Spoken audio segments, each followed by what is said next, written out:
Lo están guardando para la siguiente semana, que van a tener más tiempo libre y se van a poner al día todos juntos. Tengo amigas y amigos en el YouTube que les digo yo, ¿viste la clase? Y dicen, no, voy atrasada, pero las quiero llevar en orden, así que no se adelantan. Bueno, así que hoy San Mateo tenía 28 capítulos y San Marcos tiene 16, así que ahora creo que vamos a adelantar un poco más, ¿verdad? Con San Mateo pues nos tocó ir corriendo mucho, ahora creo que vamos a correr mucho, pero siempre vamos a estar en marcha. ¿Recuerdan cómo empezaba el Evangelio de San Mateo? Con la genealogía infancia, sí, ¿verdad? Empieza con la genealogía de Jesús y trata la infancia de Jesús. Y luego hay 5 discursos y termina con la pasión y muerte de Jesús. San Marcos es más corto. La pasión, la muerte y la resurrección la desarrolla mucho más San Mateo. La podemos ir a estudiar la próxima semana. Hoy ya empezamos la Semana Santa, entonces tenemos un poco más de tiempo libre para quizás hacer una lección divina de toda la pasión de Cristo, ¿verdad? Y lo encontramos mejor en San Mateo. Estamos entonces iniciando con San Marcos. La clase anterior mencionamos, ¿verdad?, que San Mateo se representa por un hombre con 2 alas. Hicimos la relación con San Juan, que se representa por el águila, porque el Evangelio de San Mateo desarrolla la divinidad, la humanidad de Jesús, y San Juan, que es más elevado, desarrolla la espiritualidad, la parte espiritual de Jesús, y es también un evangelio más teológico, más elevado, más espiritual. ¿Alguien sabe qué animal representa a San Marcos? También, ¿verdad? Sí, un león con alas también. Entonces, ¿por qué el evangelio de San Marcos, ahora lo vamos a ver, empieza en el desierto? Y el león es un animal que se encuentra en el desierto. Por eso él es representado por un león. También por la realeza que se le atribuye al dragón, al león, ¿verdad? Y la realeza de Jesús, por supuesto. En la primera parte, San Marcos inicia con el bautismo de Jesús. Y en la segunda parte empieza con la transfiguración. Las 2 manifestaciones divinas, en el bautismo que se abre el cielo y habla Dios, y en la transfiguración que también habla Dios. Esas son las 2 partes en las que hay una manifestación divina en el Evangelio según San Marcos. Luego también se le encuentra esta división en el Evangelio de San Marcos.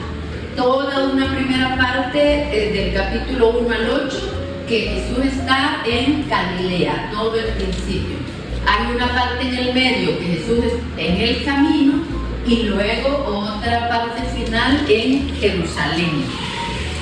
Y vamos a hablar ¿qué saben ya de San Marcos? ¿Algo que sepan de San Marcos?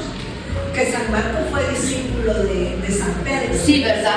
Muchos de los escuchó. Sí. Es más, Marcos no es el que menciona primero que andaba con Pablo y después no sé qué pasó. Sí, también fue, sí. Y se va con Pedro. De las mejores familias en discordia, ¿verdad? Pero fue discípulo de San Pablo y de San Pedro. Y sí, lo que recopiló fue lo que predicaba San Pedro. Y ahí fue ordenando y armando el primer evangelio.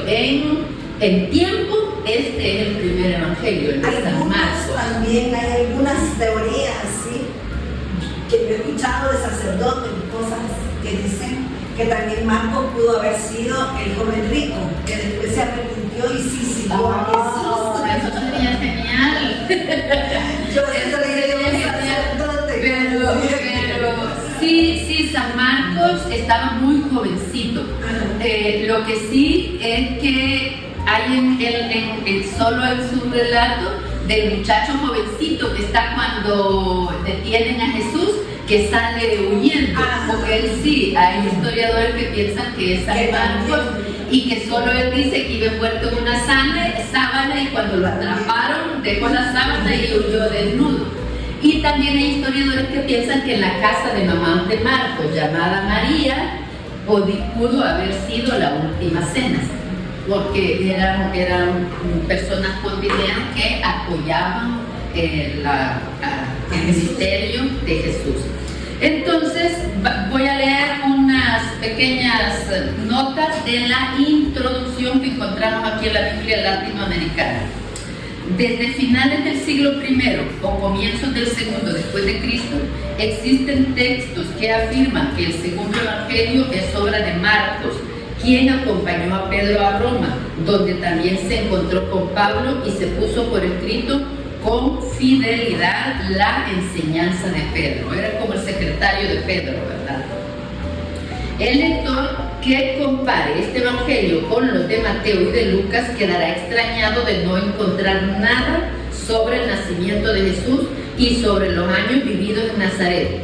Y si lee en Marcos 16:9, se sorprenderá al ver que el texto primitivo de Marcos se detenía en el descubrimiento de la tumba vacía. En otras palabras, recibirá la impresión de que el Evangelio de Marcos está amputado de su comienzo y de su final normal. Entonces, estamos con el Evangelio de San Marcos en las notas de la introducción. Y sin embargo, tiene sus razones. Marcos dio a su Evangelio los mismos límites que los apóstoles habían asignado a su catequesis primitiva. Los apóstoles no se proponían dar todo lo que los creyentes querían saber, sino que querían transmitir lo esencial que Jesús había dicho y hecho. Entonces, San Marcos se enfoca más, ¿verdad?, en la figura de Jesús, ya en su ministerio. El Evangelio de Marcos comprende dos partes y cada una comienza con una manifestación divina. En la primera es la palabra divina como ocasión del bautismo de Jesús por Juan. Y en la segunda, la transfiguración. La primera parte del Evangelio se desarrolla en Galilea, la provincia de Jesús, y la segunda se desarrolla en Judea y en Jerusalén, el corazón de la nación judía. La primera parte muestra la novedad de Jesús, el impacto de su enseñanza sobre las multitudes, pero luego viene la desilusión. Y en la segunda parte Jesús se niega a hacer lo que la gente quería que fuera, y la muchedumbre ya no lo sigue. Y para terminar, su muerte y su cruz, que parece enterrar toda su misión. Cuando Jesús muere, el oficial romano reconoce que el crucificado era el Hijo de Dios. Marcos no va más allá y deja el lugar al evangelizador que dará su testimonio sobre resurrección y que proclamará a Cristo Salvador a partir del escándalo de la cruz. Hay estudiosos, ¿verdad?, que dicen que a propósito San Marcos corta abruptamente su evangelio para que nosotros nos sintamos cuestionados. Y a partir de ahora, ¿yo qué hago? A partir de la muerte de Jesús, de la resurrección de Jesús, ¿cómo voy a reaccionar yo? ¿Cómo voy a actuar yo? Para que nosotros nos autocuestionemos y seamos nosotros los que terminemos el Evangelio en nuestra vida. Y también hay un agregado, y en el último capítulo, los últimos versículos también se le han agregado posteriormente como para redondearle un final. Pero las dos hipótesis son, o Marcos no terminó su evangelio, o Marcos quiso terminarlo así para que seamos nosotros los que finalicemos con nuestra vida. Y empezamos en el capítulo 1, Marcos 1:1. Este es el comienzo de la buena nueva de Jesucristo, Hijo de Dios. Según los estudios, es lo único que Marcos dice de su propia inteligencia, digamos. Es lo único que él dice que es propio de él. Y ya luego se va a mantener fiel a la predicación de Pedro, como a documentar la predicación de Pedro. En las explicaciones nos dice que Juan Bautista anuncia la llegada del enviado de Dios. Estamos en el versículo 7. Juan proclamaba este mensaje. Vean que en el capítulo 1 ya vamos a ver unos grandes avances, ¿verdad? Y vamos ya a tener a Jesús ya en plena enseñanza y misión. Entonces, volvemos, capítulo 1, versículo 7. Juan proclamaba este mensaje: detrás de mí viene uno con más poder que yo. Yo no soy digno de desatar la correa de sus sandalias, aunque fuera arrodillándome ante él. Versículo 8. Yo los he bautizado con agua, pero él los bautizará en el Espíritu Santo. Y aquí tenemos esta primera manifestación divina. Versículo 9. En aquellos días Jesús vino de Nazaret, pueblo de Galilea, y se hizo bautizar por Juan en el río Jordán. Al momento de salir del agua, Jesús vio los cielos abiertos. El Espíritu bajaba sobre él como lo hace la paloma. Mientras se escuchaba estas palabras del cielo: tú eres mi Hijo, el amado, mi elegido. En forma de paloma, ¿qué cualidades tiene este animal? Es mensajera. Es mensajera. ¿Qué más? Es símbolo de paz. Se usa mucho el símbolo de paz. Es muy mansa.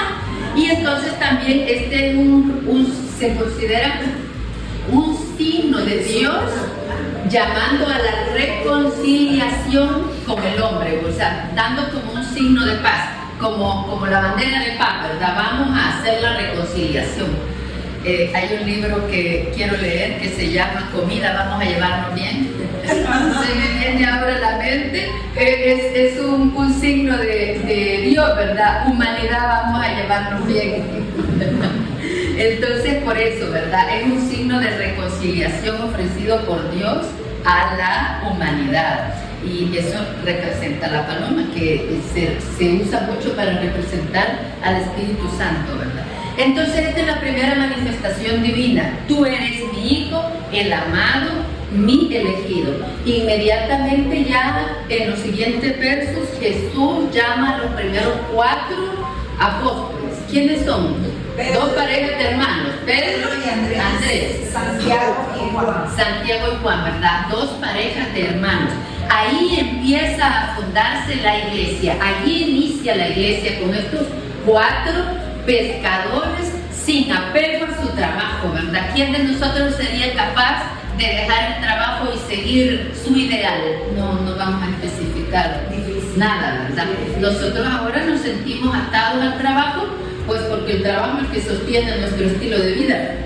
Pero vean, ellos estaban muy desapegados del trabajo. Vamos entonces al versículo 21. Llegaron a Cafarnaúm y Jesús empezó a enseñar en la sinagoga durante las asambleas del día sábado. Su manera de enseñar impresionaba mucho a la gente porque hablaba como quien tiene autoridad. Qué bonito esto, ¿verdad? Que la gente empezó a diferenciar otros predicadores de Jesús porque Jesús hablaba con autoridad. Y empiezan las curaciones. Y aquí en Mateo, la primera que es curada es la suegra de ¿quién? Pedro. La suegra de Pedro, ¿verdad? Capítulo 1, versículo 30. La suegra de Simón estaba en cama con fiebre, por lo que enseguida le hablaron de ella. Jesús se acercó y tomándole de la mano, la levantó. Se le quitó la fiebre y se puso a atenderlos. Y en las explicaciones leemos: Jesús trae paz y salud y nos enseña cómo hay que visitar a los enfermos. A veces nosotros, ¿verdad?, vamos a visitar a una amiga enferma o un amigo enfermo y no se nos ocurre hacer oración de sanación. Entonces también, ¿verdad?, Jesús nos enseña que pues nuestro propósito es llevarle salud a los enfermos, y así nos enseña Él a llevar paz y salud al visitar a los enfermos. Y tenemos una pregunta: ¿no debería ser lo más natural para quien sale de misa ir a visitar a los enfermos y demostrarles un poco de cariño, lo que sin duda atrae favores divinos.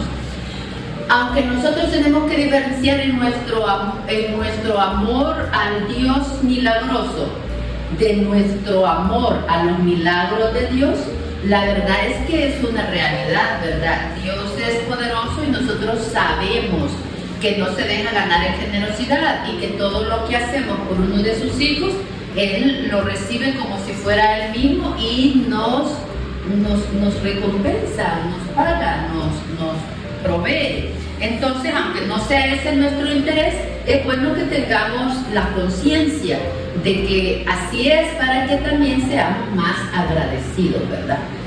Y luego empieza ya, es en el versículo 33, 1:33, el pueblo entero estaba reunido a la puerta.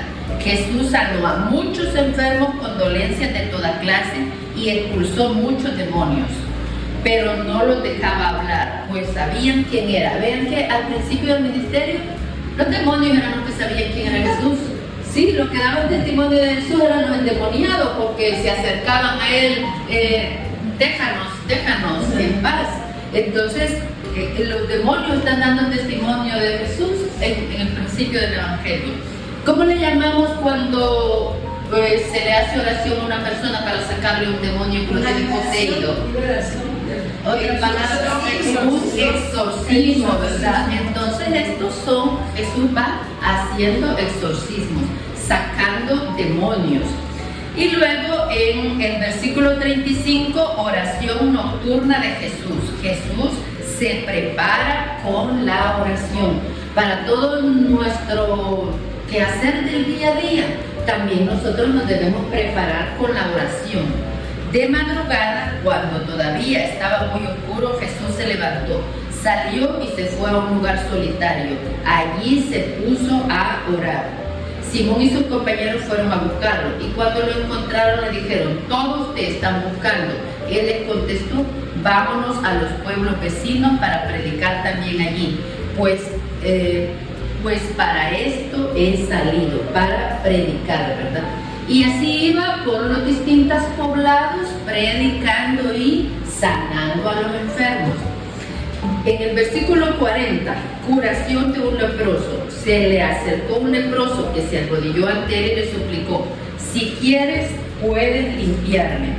En las explicaciones encontramos: Jesús lleva la buena nueva a las familias más aisladas del campo, donde encontrará a los leprosos.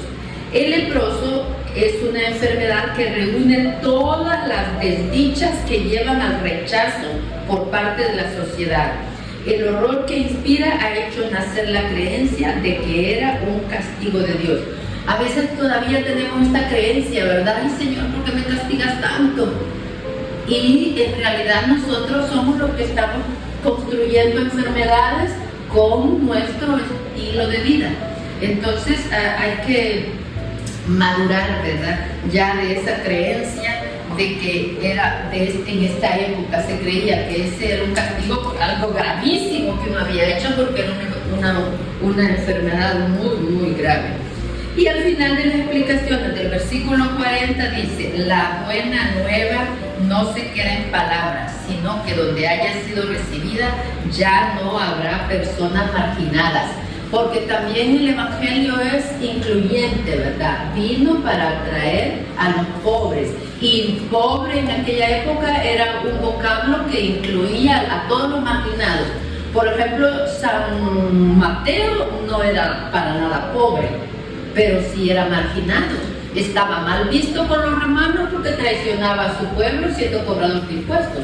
Y estaba mal visto por el pueblo judío porque trabajaba para el pueblo romano. Entonces es una situación de marginación, y también el Evangelio viene a dar la buena nueva también para ellos. Luego vámonos al versículo 2, 27. Capítulo 2, capítulo 27. Están discutiendo sobre el sábado. porque es el pasaje en que los apóstoles, ¿verdad?, tienen hambre y van agarrando las semillas. Y entonces él responde: el sábado ha sido hecho para el hombre y no el hombre para el sábado. Sepan pues que el Hijo del Hombre también es dueño del sábado. Le pueden leer las explicaciones. Jesús recuerda que las leyes más santas solo tienen una finalidad: la vida y la salvación de los hombres. Entonces nosotros tenemos que tener claro, ¿verdad?, cuando somos estrictos con la ley, con las normas, con las reglas, esto, lo que yo estoy exigiendo lleva a la salvación y a la vida y a la salvación de las personas en mi familia, en mi trabajo. ¿Estoy siendo un agente liberador o un opresor? Entonces la ley es también para salvar a la humanidad. Y tenemos en el capítulo 3, empieza con la curación del hombre de la mano seca. Versículo 1. Otro día Jesús en la sinagoga se encontró con un hombre que tenía la mano paralizada, pero algunos estaban observando para ver si le sanaba en día sábado. Y en las explicaciones tenemos: Marcos quiere ante todo poner de relieve la actitud de Jesús respecto del sábado. Jesús permanece fiel al criterio que dio sobre hasta dónde nos obligan las leyes. Debemos proporcionar a los demás lo que les trae vida. Y en nuestro día a día nosotros también tenemos que tener esta conciencia, ¿verdad? Hasta dónde esta regla, esta norma, esta regulación de mi familia trae vida, aporta a nuestra familia. Muy bien, vamos al versículo 13. Los 12 apóstoles de Jesús. Jesús subió al monte y llamó a los que él quiso y se reunieron con él. Así instituyó a los 12 para que estuvieran con él y para enviarlos a predicar, dándoles poder para echar demonios. Estos son los 12. Ya tenemos 4. ¿Quiénes son los primeros 4?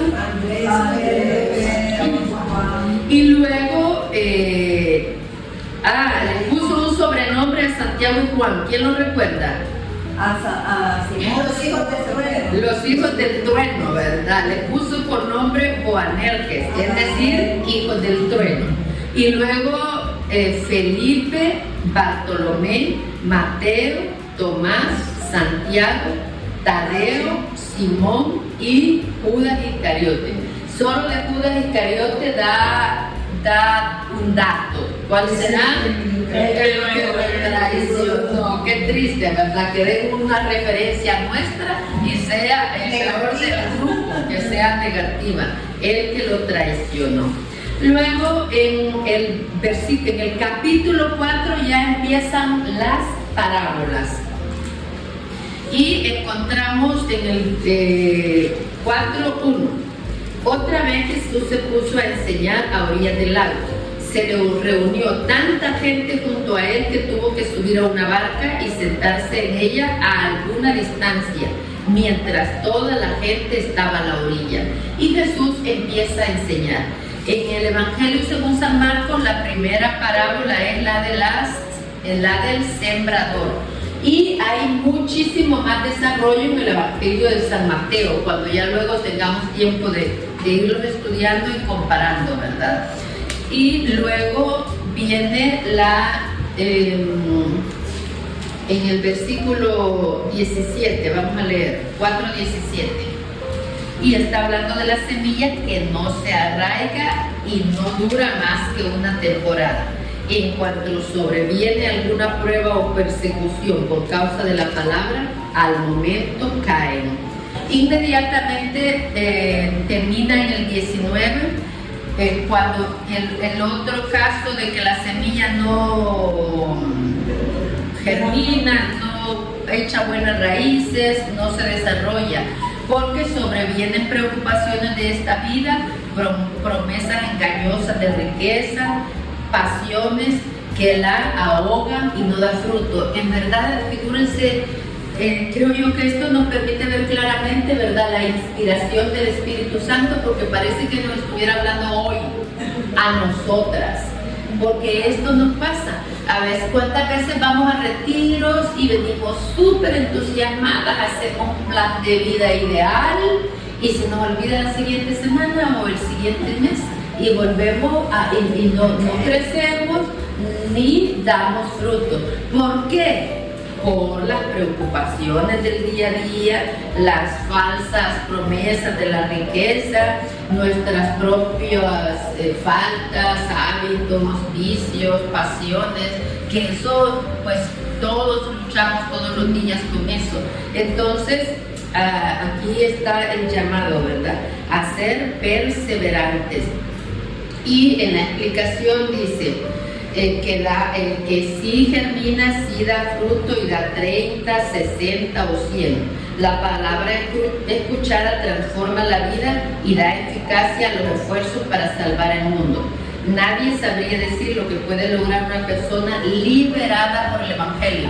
Y es súper bonito, ¿verdad?, esto que estamos haciendo de llevar el Evangelio a todos nuestros contactos, porque es lo que nos puede liberar constantemente, ir creciendo. Y si vamos haciendo el hábito también de hacer la lección divina, poco a poco vamos también madurando en conocimiento, en espiritualmente, y vamos dando más fruto, hasta el 100 probablemente. Y también hay otras personas que empiezan a leer las escrituras y también empiezan a crecer y a madurar. Luego viene en el versículo 21 la parábola de la lámpara. Luego la semilla que crece sola. Vamos a leer versículo 26, 4:26. Jesús dijo además, escuchen esta comparación del reino de Dios. Un hombre esparce la semilla en la tierra y ya duerma o esté despierto, sea de noche o de día, la semilla brota y crece, sin que él sepa cómo. Hay unos versos en otras traducciones que dicen, uno es el que siembra, otro el que riega y otro el que hace crecer. El que hace crecer es Dios, ¿verdad? Entonces nuestra misión está siempre en estar sembrando, regando, y que Dios haga crecer. Dios sabe el momento de cada alma, el momento en que va a ser tocada, y lo importante es que tenga, ¿verdad?, el agua para el riego constante. A mí me gustan mucho estos versos. La tierra, versículo 28, la tierra da fruto por sí misma. Primero la hierba, luego la espiga y por último la espiga se llena de granos. Y cuando el grano está maduro, se le mete la hoz, pues ha llegado el tiempo de la cosecha.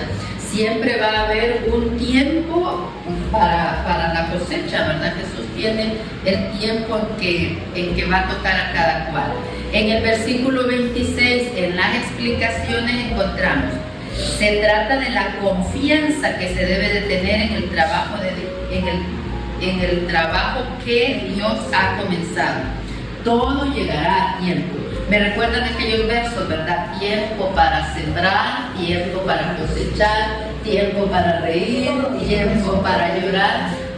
Todo tiene ese tiempo bajo el sol, ¿verdad? Entonces nosotros sigamos sembrando, sigamos regando, que Dios va a hacer crecer. Luego vamos al capítulo 5. El endemoniado de Gerasa. 5:1. Llegaron a la otra orilla del lago, que es la región de los Gerasenos. Apenas había bajado Jesús de la barca, un hombre vino a su encuentro, saliendo de entre los sepulcros, pues estaba poseído por un espíritu malo. El hombre vivía entre los sepulcros y nadie podía sujetarlo. En el versículo 6, al divisar a Jesús, fue corriendo y se echó de rodillas a sus pies.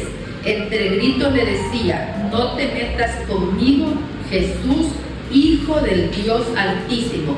Te ruego por Dios que no me atormentes. Es que Jesús le había dicho, espíritu malo, sal de ese hombre. Luego tenemos las explicaciones. 5.1, en el tercer párrafo. Puede parecer extraño ver que Jesús dialoga con el espíritu malvado y entra en trato con ellos, pero eso forma parte de la experiencia de los exorcistas, que nosotros no vamos a tener esa experiencia nunca, ¿verdad? Ni queremos, pero forma parte de la experiencia y cuando ellos lo cuentan. Lo continúa. Cuando Jesús le preguntó, ¿cómo te llamas?, contestó, me llamo, ¿qué dicen sus Biblias? Me llamo multitud, ¿en la tuya? Legión. Me llamo legión, ¿verdad? Es un término en la latinoamericana, como lo hacen más para el pueblo, ¿verdad? Le cambian algunos términos, pero legión es un término militar. ¿Cuántos soldados tenía una legión? La legión se formaba más o menos por 6.000 personas. 5.000 soldados y los otros gente que asistía a la legión. Entonces imagínense 5.000 demonios en una sola persona. Legión, somos muchos. Sí, y entonces en la latinoamericana dice me llamo multitud. Y le rogaron insistentemente que no lo echara de aquella región. ¿A dónde les permite él que se vaya? A los cerdos, ¿verdad? Y los dueños de los cerdos, ¿qué le piden? Que se vaya. Que se vaya. Entonces, muchas veces nosotros también hacemos eso, ¿verdad? Preferimos a los cerdos que a Jesús. No estoy hablando de ninguna persona, sino de las faltas, de que preferimos las faltas, de que preferimos nuestros malos hábitos, preferimos nuestros pecados a Jesús, ¿verdad? Entonces los gerasenos también, ¿verdad? Prefirieron a los cerdos que a Jesús y le pidieron que se fuera. En el versículo 15, se acercaron a Jesús y vieron al hombre endemoniado, el que había estado en poder de la multitud, sentado, vestido y en su sano juicio. Qué hermoso, ¿verdad? ¿Cómo nos deja Jesús? En nuestro sano juicio y vestido, perfectamente vestidos para la ocasión, ¿verdad? Y en nuestro sano juicio. Y quizás tenemos que tener este objetivo, ¿verdad? Después de la oración, después de la lectura espiritual, estar en nuestro sano juicio, porque cuando peleamos no estamos en nuestro sano juicio, deprimidos tampoco. Entonces también, ¿verdad? Después de la oración, después de la misa, después del rosario, hacer una toma de conciencia de ¿estoy en mi sano juicio? ¿O estoy disparando dardos a todo lo que pasa por mi mente? Y entonces también, ¿verdad? Tenemos que quedar exorcizados después de la oración. Después de la confesión. También, después de todos los medios, ¿verdad? La confesión es un exorcismo. Cuando antes del COVID, que las iglesias tenían su pila en las entradas y había agua bendita y nosotros nos persignábamos con agua bendita, era un exorcismo. Cuando entro a la iglesia y hago la genuflexión y Señor, aquí estoy para hacer tu voluntad, hacemos una oración, también salen despavoridos los demonios, ¿no? Entonces hay muchos exorcismos que nosotros hacemos constantemente. También algunas oraciones que rezamos también ahuyentan al enemigo. Nosotros lo mantenemos ahuyentado. Muy bien, vamos al versículo, estamos en el capítulo 5, versículo 38. Y aquí se trata de la curación del hijo de Jairo, ¿verdad? Cuando va en camino a la casa, empieza en el 21, cuando va en camino a la casa de Jairo y antes de llegar lo encuentra la hemorroísa, ¿verdad? Se encuentra ahí una mujer que parecía un derrame de sangre desde hacía 12 años, había gastado toda su fortuna en médicos y estaba peor. Por eso yo a veces opto por no ir al médico, para seguir igual y quedarme mis dólares. Bueno, no es un consejo, no es un consejo para todos. Pero la mujer pensaba, si logro tocarlo, voy a quedar sana. con solo que logre tocar su ropa sanaré. Y qué grande esa fe, ¿verdad? Y sí se puede, si tenemos fe suficiente, sí, con solo tocarlo con el pensamiento podemos quedar sanados. Pero íbamos al 38. Cuando llegaron a la casa de Jairo, el oficial, Jesús vio un gran alboroto. Unos lloraban y otros gritaban. Cuando llegaron en 40 y otros gritaban. Versículo 39. Jesús entró y les dijo: ¿por qué este alboroto y tanto llanto? La niña no está muerta, sino dormida. Y se burlaban de él. Pero Jesús lo hizo salir a todos, tomó consigo al padre y a la madre y a los que venían con él, y entró donde estaba la niña. Tomando de la mano le dijo: niña, levántate. La jovencita se levantó al instante y empezó a caminar. Pero Jesús les dijo insistentemente que no le contaron a nadie y que le dieran algo de comer a la niña. Y le quiero leer las explicaciones del versículo 38. Era costumbre contratar lloronas profesionales y músicos para los entierros. En la actualidad hay otras costumbres que tratan de ocultar o exorcizar la presencia terrible de la muerte. La verdad es que es un tema que nos derrota, ¿verdad? Nos hace caer, nos hunde la muerte de un ser querido, la muerte de una persona cerca a nuestra vida. Y Jesús invita a ser simples y verdaderos, tanto frente a la vida como frente a la muerte. Así, ¿verdad? Simple con la naturalidad que vemos todas las circunstancias del día a día. Con esa misma naturalidad tenemos que aceptar la muerte. Es algo que, por eso quise subrayarlo y que lo reflexionemos, porque es el círculo de la vida. La muerte es parte del círculo de la vida. Se mueren los mayores y se va renovando la sociedad. No, claro, de todas las edades nos podemos ver a cualquier edad, pero hablando de la renovación, como las células del cuerpo, se van muriendo células viejas y van naciendo células nuevas. Entonces, el punto que quiero que vean claro es que la muerte es parte del ciclo de la vida. Y como dice Jesús, verlo con esa naturalidad, verlo simple, y Jesús nos invita a ser simples y verdaderos, tanto frente a la vida como frente a la muerte. No digo que no nos va a doler, digo que no le pongamos drama, que no invitemos lloronas ni músicos para que el drama sea más fuerte. Entonces, esa es la idea simple, ¿verdad? No ponerle drama, sino dejarlo en el valor propio de esa situación. Vamos al versículo 6. El título del capítulo es ¿no es este el carpintero? En el versículo 4 dice: Jesús les dijo: si hay un lugar donde un profeta es despreciado, es en su tierra, y no hizo allí muchos milagros. Y no pudo hacer allí ningún milagro, tan solo sanó a unos pocos enfermos imponiéndoles las manos. Jesús se admiraba de cómo se negaban a creer. ¿Se imaginan ustedes cómo se admira ahora que todavía con tanta evangelización, con tanto material de estudio y ahora con la tecnología aún muchísimo más, y todavía nos negamos a creer? Y quería leer las explicaciones del capítulo 6.1. Los hermanos de Jesús con sus parientes y vecinos de Nazaret. Dice en el versículo 2: ¿y qué pensar de esta sabiduría?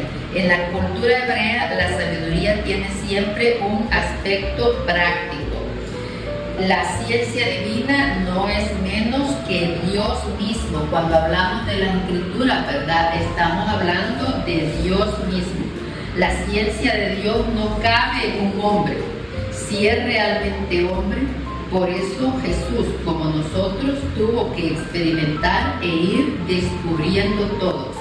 Es este verso, ¿verdad?, de que dicen ellos, ¿y no es este el hijo del carpintero? Jesús recibió toda su educación humana de María, de José y de sus vecinos de Nazaret. De ellos recibió la Biblia y la cultura de su pueblo, pero también el Padre le comunicaba su espíritu para que experimentara la verdad de Dios en todas sus cosas. Lo importante para él, como para nosotros, será no leer mucho ni acumular experiencia, sino ser capaz de valorar lo que ocurre. Todo el conocimiento que nosotros adquirimos a diario tiene que ser para llevarlo a la práctica, para nosotros hacer mejor aquello que hemos aprendido, pero hacerlo, tiene que tener como las virtudes, ¿verdad? Las virtudes tienen una dimensión práctica. Si uno no las lleva al día a día, a la vida, pues ¿para qué? ¿Cómo voy a tener la virtud de la puntualidad si no llego puntual a los lugares? Entonces las virtudes son prácticas. Entonces tenemos que llevarlo a la vida, y así es la enseñanza también de Jesús, ¿verdad? Hacerlo práctico, llevarlo a la vida. Muy bien, empieza la tercera etapa de la misión en el capítulo 6, versículo 6. Jesús recorría todos los pueblos de los alrededores enseñando. Llamó a los 12 y comenzó a enviarlos de 2 en 2, dándoles poder sobre los espíritus impuros. En el versículo 13 dice, expulsaban a muchos espíritus malos y sanaban a numerosos enfermos, ungiéndoles con aceite. En el versículo 14 viene la muerte de Juan Bautista. Ya sabemos, ¿verdad?, que a Herodes le gustaba escucharlo, pero no le gustaba lo que le decía. Y la mujer lo odiaba, ¿verdad?, porque le decía, no puedes estar viviendo con tu cuñada. Y luego que la sobrina se pone a bailarle y se enloquece y le ofrece todo lo que ella quisiera, ¿verdad? Y le pide la cabeza de Juan Bautista y él lo manda a matar y se lo traen a la y luego viene en el 6:30, Jesús, pastor y profeta. Al volver a los apóstoles a donde Jesús estaba, le contaron todo lo que habían hecho y enseñado. Jesús les dijo, vámonos aparte a un lugar retirado y descansarán un poco, porque eran tantos los que iban y venían que no les quedaba tiempo ni para comer. Figúrense, ¿verdad? Y seguimos así, hay tanta sed de conocimiento de Dios que necesitamos en realidad medios de formación adecuados a nuestra propia vocación para seguir a Jesús. No les quedaba tiempo ni de comer. Versículo 34. Al desembarcar, Jesús vio toda aquella gente y sintió compasión de ellos, pues estaban como ovejas sin pastor, y se puso a enseñarles largamente. Dicen las explicaciones, se puso a enseñarles largamente. ¿Qué les decía?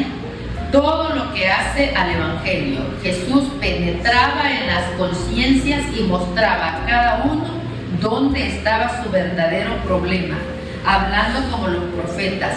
Nunca los encerraba en su problema personal. Su propia superación iba a la par con la renovación de su ambiente.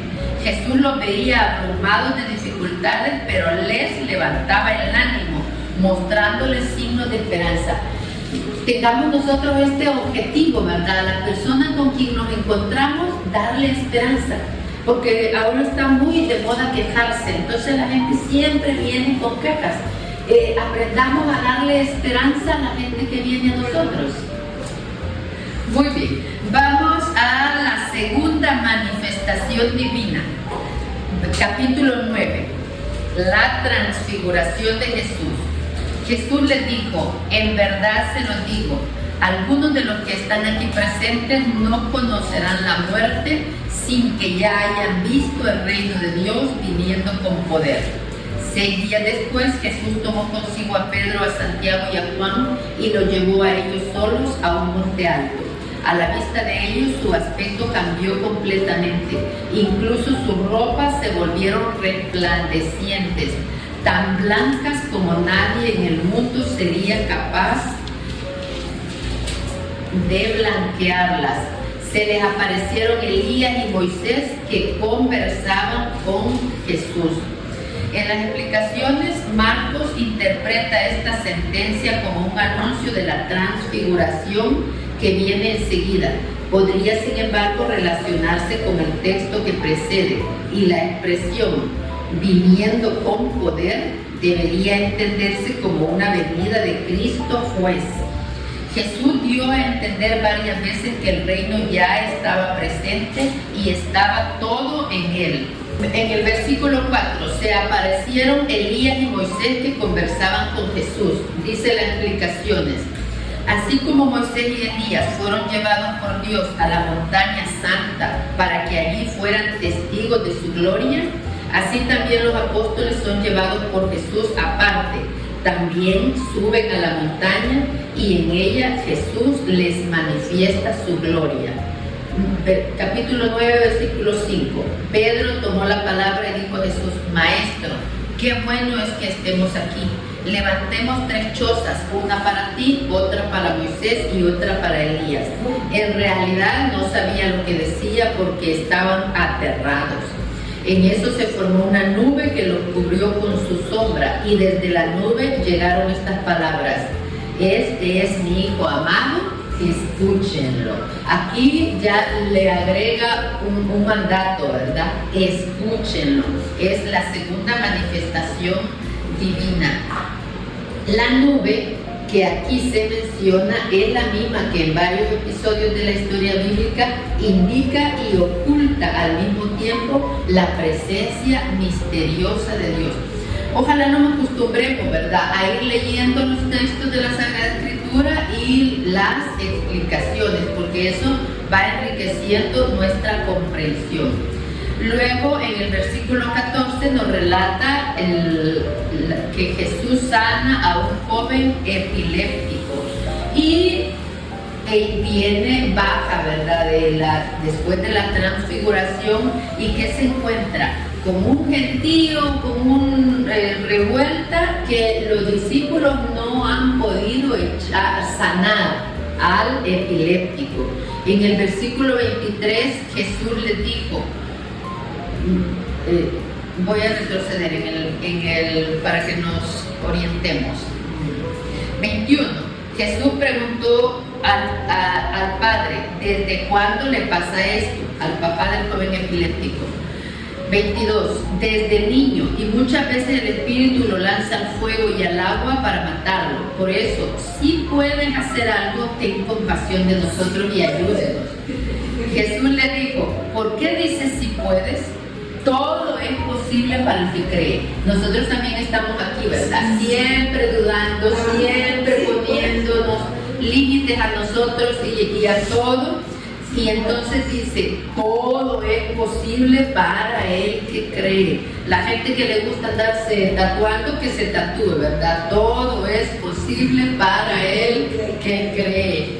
Al instante el padre gritó: creo, pero ayuda mi poca fe. Esta es también nuestra oración, ¿verdad? Creo, pero ayuda mi poca fe. Cuando Jesús vio que se amontonaba la gente, dijo al espíritu malo: espíritu sordo y mudo, yo te lo ordeno, sal del muchacho y no vuelvas a entrar en él. Y luego le preguntan a los discípulos: ¿por qué nosotros no pudimos echar a este espíritu impuro? Y Jesús les dice, versículo 29, esta clase de demonios no puede echarse sino mediante la oración. En algunas de sus Biblias agrega algo más. Versículo 29, capítulo 9. ¿Qué más agrega? Este tipo de espíritus no puede echarse más que por la oración. En ninguna dice ayuno y oración.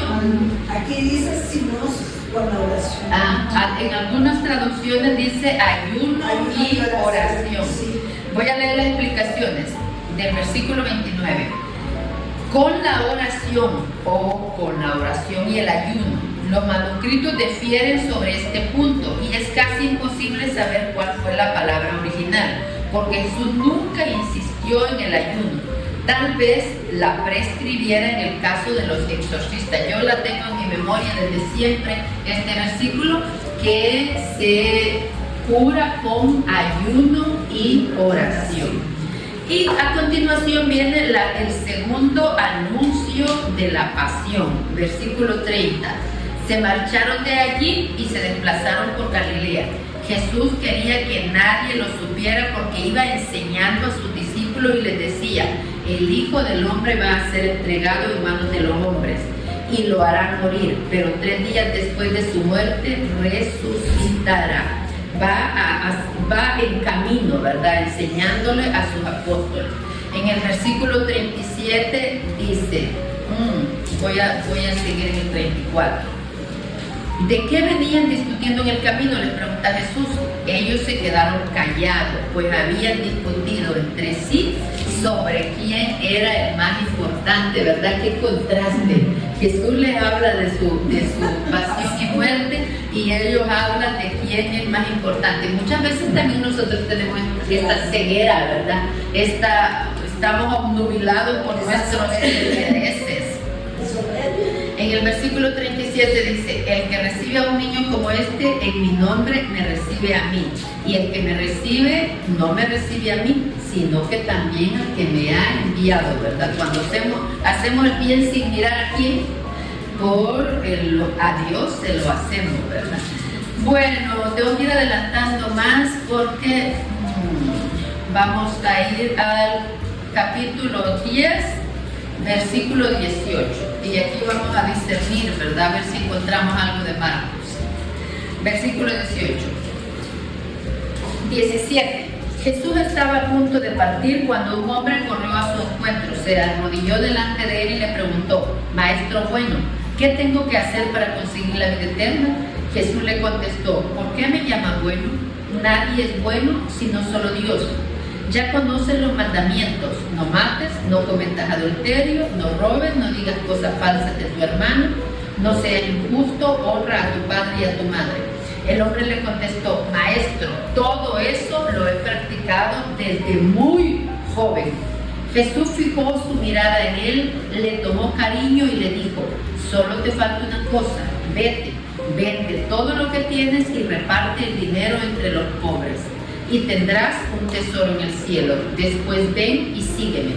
Al oír esto se desanimó totalmente, pues era un hombre muy rico y se fue triste. Y vamos a leer en las explicaciones. Sería un error concluir partiendo de esta respuesta que para todos hay que deshacerse de una vez de la totalidad de sus pertenencias, sea la condición para entrar en el reino. Cada uno tiene una vocación única. A este hombre Jesús le ofreció una oportunidad excepcional y no se atrevió a conquistarla. De hecho, son muy escasas, incluso entre los religiosos, las personas que lo hacen, ¿verdad? Esa capacidad de desprenderse de todo, de darlo todo, ¿sí? Y quiere decir que sí, realmente este muchacho era un cumplidor y amante de Jesús, porque dice que Jesús se encariñó y Jesús veía en el interior de la gente. Entonces vio que cuando él le decía, todo eso lo cumplía, es cierto, ¿verdad? Así somos nosotros, ¿verdad? Que lo seguimos con amor y todo, pero cuando viene una enfermedad o nos pide algo así, dudamos, como da miedo abandonarnos. Como lo vimos en el Evangelio de San Mateo, lo mencionamos, ¿verdad? Que Jesús empieza a caminar por las aguas, pero duda. Y entonces Pedro y duda, ¿verdad? Entonces también así nosotros dudamos y decimos no al llamado, porque le dijo: ven y sígueme. Y él se entristeció, sintió que no podía. A veces nos pasa eso, ya hemos adquirido obligaciones, tenemos responsabilidades y en realidad a veces no podemos dejar a las personas que dependen de nosotros.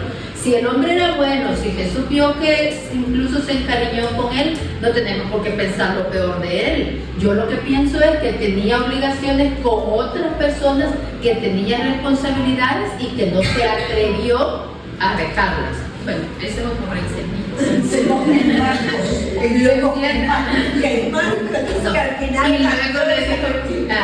Pero le dice, ven y sígueme. Y muchas veces nosotros también decimos no al llamado, ¿verdad? Luego encontramos, voy a ir más. Aquí quería que hiciéramos una lección divina.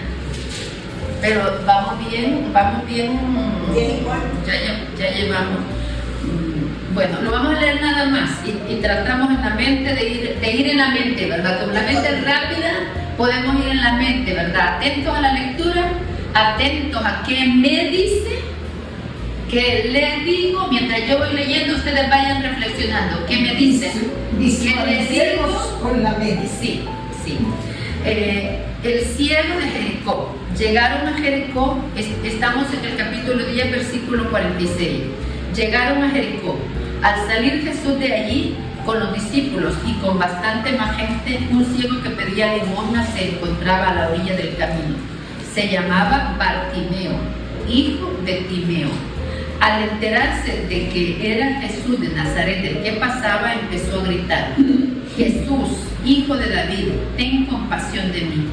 Muchas personas trataban de hacerlo callar, pero él gritaba con más fuerza: Hijo de David, ten compasión de mí. Jesús se detuvo y dijo: llámenlo. Llamaron pues al ciego diciéndole: vamos, levántate, te está llamando.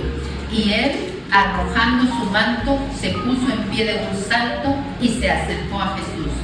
Jesús le preguntó: ¿qué quieres que haga por ti? El ciego respondió: Maestro, que vea. Entonces Jesús le dijo: puedes irte, tu fe te ha salvado.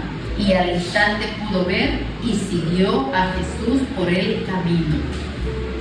A mí me gusta mucho esta oración, ¿verdad? Que vea, Señor, que vea. Es una de mis oraciones, como esas oracioncitas cortas que hacemos durante el día, como una ejaculatoria, ¿verdad? A mí me gusta llevarla a la mente mucho como una ejaculatoria. Señor, que vea. A mí me encanta también, Señor, hijo de David, ten compasión de mí cuando estoy en una situación difícil, que no sé qué hacer o que siento yo así, algo familiar. Señor, hijo de David, ten compasión. Y hay una alabanza que tiene estos versos, y entonces yo la llevo en la mente con la música, ¿verdad? Qué bonito. Muy bien, y luego en el capítulo 11 ya tenemos la entrada triunfal de Jesús a Jerusalén. Entra, ya sabemos, en un burro y la gente grita cuando entra, ¿verdad? Hosana, bendito el que viene en nombre del Señor. Lo vivimos con toda alegría y emoción, ¿verdad? Durante el Domingo de Ramos. En todas las misas nos preparamos con palmas y cantos y decimos, ¿verdad? Hosana, bendito el que viene en nombre del Señor. Y luego, inmediatamente después, llega Jesús, versículo 15, llega Jesús a Jerusalén, entra al templo y comienza a echar a los vendedores, ¿verdad? Luego de echarlos, se puso a enseñarle y les dijo: ¿no dice Dios en la Escritura, mi casa será llamada casa de oración para todas las naciones? Pero ustedes la han convertido en guarida de ladrones. Me recuerdo yo de las primeras cartas que nos envió el Papa Francisco. Insistía mucho en eso, ¿verdad? Que no hiciéramos de las sacristías cueva o guaridas de serpientes, creo que era la palabra que él usaba. Son palabras fuertes, pero está bien que nos sacudan y nos lleven al cambio. En el versículo 20 nos habla del poder de la fe. Cuando pasaban de madrugada, los discípulos vieron la higuera que estaba seca hasta la raíz. Pedro se acordó y le dijo: Maestro, mira, la higuera que maldijiste se ha secado.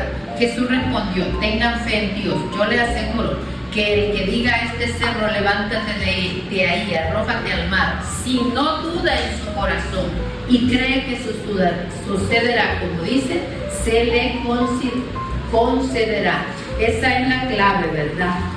Confiar en nuestro corazón, porque siempre estamos pidiéndole a Dios la salud de la misma enfermedad que tenemos hace 10, 15, 20 años, pero que dudamos en nuestro corazón. Por una parte. Por otra parte, si es para nuestro crecimiento y para nuestra salvación, bienvenido. En el en el capítulo 12, versículo 13, hablan de los impuestos para el César. Y lo voy a leer. Querían pillar a Jesús en algo que dijera. Con ese fin le enviaron algunos fariseos junto con partidarios de Herodes y dijeron: Maestro, sabemos que eres sincero y que no te inquietas por los que te escuchan, sino que enseñas con franqueza el camino de Dios. Dinos, ¿es contrario a la ley pagar el impuesto a César? ¿Tenemos que pagarlo o no? Versículo 17. Jesús les dijo: devuelvan al César las cosas del César y a Dios le corresponde las cosas de Dios. En la moneda había una imagen del César, ¿verdad? Entonces dice: devuelvan al César lo que es del César, porque está la imagen del César. Pero nosotros estamos hechos la imagen y semejanza de Dios. En nosotros la imagen que está en nosotros es la imagen de Dios. Entonces también tiene este sentido, ¿verdad? Denle el dinero al César, pero su alma, su espíritu, su corazón, dénselo a Dios. Y es bonito, ¿verdad? Tener eso claro. Luego le hacen otra pregunta sobre la resurrección de los muertos. En el versículo 28 encontramos el mandamiento más importante, ¿verdad? Que el otro día hicimos lección divina con estos párrafos. Luego la ofrenda de la viuda. En las explicaciones hay algo muy bonito sobre este versículo. Estamos en el capítulo 12, versículo 41. Jesús se había sentado frente a las casillas del templo y podía ver cómo la gente echaba dinero. Jesús entonces llamó a sus discípulos y les dijo: yo les aseguro que esa viuda pobre ha dado más que todos los otros, pues todos han echado lo que les sobraba, mientras que ella ha dado desde su pobreza, no tenía más y dio todos sus recursos. En las explicaciones encontramos: esa mujer fue la única entre tantos fieles que había retribuido a Dios como se merecía. Es la personificación de los innumerables pobres que no tienen prácticamente nada y que sin embargo se la ingenian para dar algo de lo poco o de lo nada que tienen. Una tradición judía del siglo que sigue a los evangelios afirma que si el templo ahora destruido, solamente quedó el muro llamado de las Lamentaciones. Y esto se debe a que esta parte de la obra se levantó con las ofrendas del pobre, ¿verdad? Qué historia tan bonita. Solo queda esa parte del muro y lo dice la tradición, o sea, el conocimiento hablado, verbal. Lo dice la tradición que ese lado, que es el único que quedó, se había construido con las ofrendas de los pobres. Casi como diciendo que era como que construido lo que sí era más agradable, lo que estaba dando, no lo que le sobraba, que la gente se desprendió de lo que aún le faltaba. Y hay mucha gente así, ¿verdad? Que da exactamente de lo poco que tiene. Que tiene un pedacito para comer, sí. Y se come la mitad y le dan la otra mitad al vecino que tal vez sabe que no tiene. Gracias a Dios, todavía hay mucha gente bondadosa.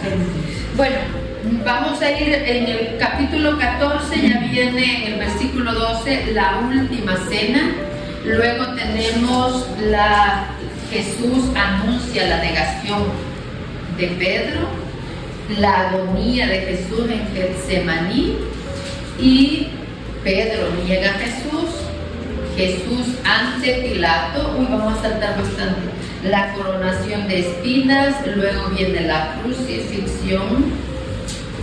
Me da penita dejarlo para la casa, pero así somos los maestros, siempre dejamos de ver con lo que ya no alcanzamos a tratar, Bueno, siempre dejamos de ver. Si vivimos nuestra fe, la próxima semana lo vamos a estudiar bien. Sí, la próxima semana, la próxima clase lo vamos a traer bien estudiado, porque la pasión, muerte y resurrección es lo que más meditamos durante la Semana Santa, que la tenemos ya esta semana. Sí, por supuesto que vamos a asistir. Muy bien, pues lo vamos a dejar aquí por cuestiones de tiempo, y les agradecemos mucho que nos sigan viendo y que nos sigan compartiendo, ¿verdad? Muchas gracias. Dios te salve María, llena de gracia, el Señor es contigo, bendita tú eres entre todas las mujeres y bendito es el fruto de tu vientre, Jesús. Santa María, Madre de Dios, ruega por nosotros pecadores, ahora y en la hora de nuestra muerte. Amén. Santa María, esperanza nuestra, clava del Señor. Ruega por nosotros.